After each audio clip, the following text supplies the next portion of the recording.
수험생 여러분 고생이 많으셨습니다. 사실상 입시는 수능 이후가 본격적인 시작이라서 논술이라든지 면접이라든지 준비할 게 태산이겠지만 그래도 수능이 끝났기 때문에 마음 한구석에 자리 잡고 있던 막연한 두려움과 불안감이 해소되지 않았을까 하는 생각이 드는데요. 인생 선배로서 조언해주고 싶은 말이 산더미지만 요즘 무슨 말만 해도 꼰대 거리니 우리 인생 후배들 눈치가 보여 차마 조언은 못 해주겠고 대신 잘 아는 분야가 애니메이션이다 보니까 한 해 동안 애니메이션 한 편 못 보며 고생한 우리 오험생, 오타쿠 수험생분들을 위해서 2019년도 애니메이션 추천이나 좀 해줄까 합니다. 휴덕은 있지만 탈덕은 없다. 덕후계 유명한 띵언이죠. 1년이나 휴덕하면서 애니계 이슈들도 많이 놓쳤을 텐데 제가 추천하는 작품들 쫙 보고 나면 최근의 이슈는 물론 스토리, 작화, 연출 등 애니메이션 보는 눈도 기를 수가 있으니 저만 믿고 따라오시기 바랍니다. 수능이 끝나고 나면 평생의 목표라고 생각되었던 것이 굉장히 허무하게 느껴지면서 허탈감, 공허, 무기력감이 찾아옵니다. 이를 버닝썬이 아니고 번아웃 증후군이라고 한다죠. 저는 이 시기에 스트레스로 폭식을 하면서 20kg가 쪄 공익을 가고 말았지만 여러분들은 잘 극복하셔야 합니다. 아무것도 손에 잡히지 않고 허무하고 공허한 감정이 올라올 때는 뭔가 가슴 따뜻하고 뭉클해지는 수채화풍의 서정적인 작품을 봐야 합니다. 수채화풍의 서정적인 작품이라면 딱 지브리 애니메이션이 생각납니다만 아쉽게도 지브리는 제작부가 해체되면서 더 이상 작품 활동을 하지 않고 있죠. 그런데 이게 웬걸? 올해 오험생분들의 멘탈이 걱정되었던 걸까요? 퇴사한 지브리의 제작진들이 모여 설립한 스튜디오 포녹에서 지브리 감성이 물씬 풍기는 작품을 내놨습니다. 바로 겸손한 영웅 포녹 단편극장이라는 작품입니다. 겸손한 영웅은 제목처럼 작은 영웅들의 이야기를 그린 단편 모음집으로 카니니와 카니노, 사무라이 에그, 투명인간이라는 3개의 단편으로 구성된 옴니버스 애니메이션인데요. 각각 소인국의 소인들 이야기, 음식 알레르기를 가진 작은 아이의 이야기, 그 누구도 자신을 볼 수 없는 몸을 가진 외로운 투명인간의 이야기로 자신들은 인지하지 못하지만 다른 이들에게는 영웅처럼 비치는 그런 작은 영웅들에 대한 이야기를 담은 작품입니다.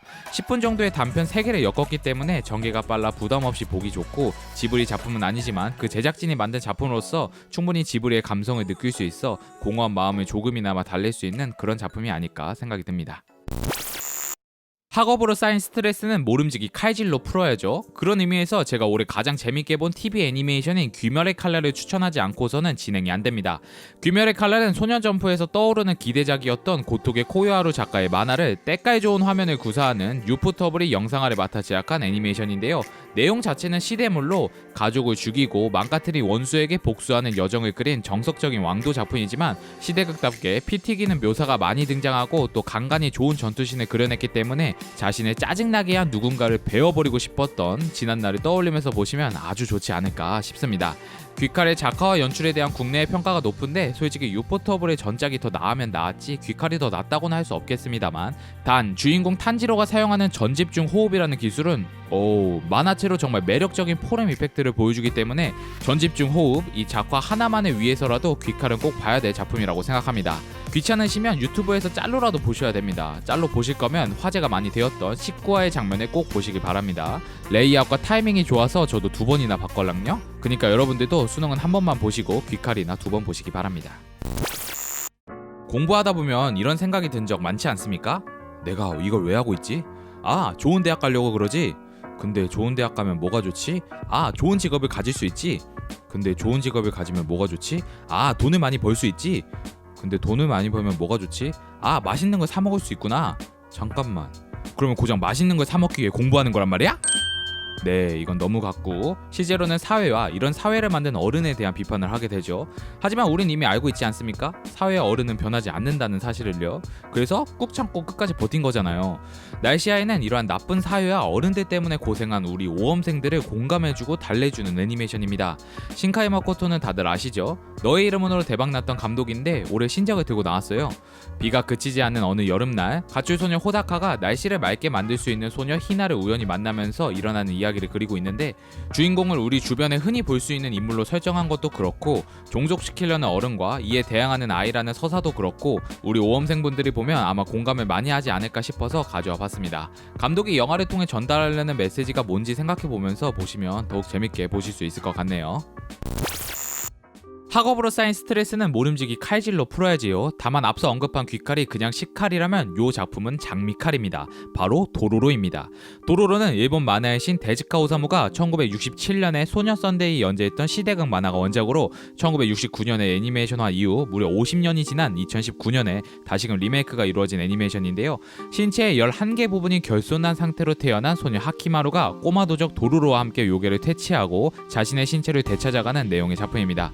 마치 엑조디아를 모으듯이 자신의 신체를 하나씩 되찾아가며 변화하는 하키의 모습과 도로로 간의 케미를 보는 재미가 쏠쏠하고요. 작가적으로도 현대에 맞게 캐릭터 디자인을 각색했지만 데즈카의 고전 작품이라서 그런지 70년대에 활약하던 고전 애니메이터들이 다수 참여하면서 볼거리 또한 아주 다양한 그런 작품입니다. 여러분들은 이제 입시라는 좁은 틀에서 벗어나 세상을 좀 더 넓게 바라보는 시각을 가져야 합니다. 사랑도 해봐야 하고 죽음에 대해서도 고민해야 하며 점차 발전하는 미래에 있을 AI의 시대에도 대비해야 합니다. 하지만 수능이 끝나고 생각이란 그 자체마저 하기 싫어진 여러분들을 위해 넷플릭스가 준비한 애니메이션이 있습니다. 바로 러브, 데스 플러스 로봇입니다. 영화 데드풀의 팀 밀러와 조디악, 하오카의 데이비드 핀처가 연출을 맡아 제작한 러브, 데스 플러스 로봇은 미스테리, 호러, SF, 전쟁, 괴수, 사이버펑크의 코미디까지 아주 다양한 장르를 다룬 18개의 단편으로 구성된 넷플릭스 오리지널 애니메이션입니다. 러브, 데스 플러스 로봇이라는 제목에서 알 수 있듯 사랑, 죽음, 로봇의 한 가지 혹은 두 가지 혹은 세 가지의 주제를 담은 단편으로 구성되어 있으며 단편 모음집들이 늘상 그렇듯 에피소드마다 감독과 장르가 달라 2D, 3D 등 다양한 화풍과 연출 방식을 즐길 수 있는 종합 선물 세트 같은 애니메이션입니다. 각 에피소드는 5분에서 10분 정도라 18편이라고 해도 전체 러닝타임은 길지 않고요. 에피소드 간의 접점이 아예 없기 때문에 보고 싶은 에피소드를 골라서 봐도 전혀 상관이 없습니다. 재밌는 건 넷플릭스가 시청자 데이터를 기반으로 에피소드 시청 순서를 제시해주기 때문에 굳이 골라서 보지 않더라도 취향에 맞는 에피소드가 앞쪽에 배치되어 있을 거라서 우리 손 하나 까딱하기 싫은 오험생 분들한테 제격이지 않을까 싶네요. 드디어 소개해드리네요. 스파이더맨 뉴 유니버스입니다. 이 작품은 2018년 12월에 개봉했기 때문에 약간 애매하긴 하지만 사실 수험생이라는 건 전년도 수능 다음 해부터 시작인 것이 국룰이잖아요. 그렇게 생각을 해보면 12월은 현역들도 수험생이니까 얼추 맞다고 치고 넣어봤습니다. 솔직히 스파이더맨은 따로 소개해드릴 것도 없이 그냥 보셨으면 좋겠습니다. 이 보세요, 이 비주얼 미치지 않았습니까? 제가 중학생 때부터 애니메이션을 봐서 횟수로 12년차 오타쿠인데 이런 비주얼의 영상미의 애니메이션은 본 적이 없습니다 진짜. 그 미국 코믹스가 살아 움직이면 이렇구나 라는 생각이 머릿속에 가득 찰 정도로 압도적인 영상미를 보여주는 작품이고요. 스토리도 좋아서 아마 대부분이 만족하는 작품이지 않을까 생각합니다. 꼭 보세요. 저는 오리지널 애니메이션을 정말 좋아합니다. 온전히 애니메이션을 위해 제작되는 데다가 이후의 내용을 예측하면서 보는 재미가 쏠쏠하기 때문이죠. 그런 의미에서 올해 가장 재밌게 본 오리지널 애니메이션을 꼽으라면 단연 캐무리 쿠사입니다.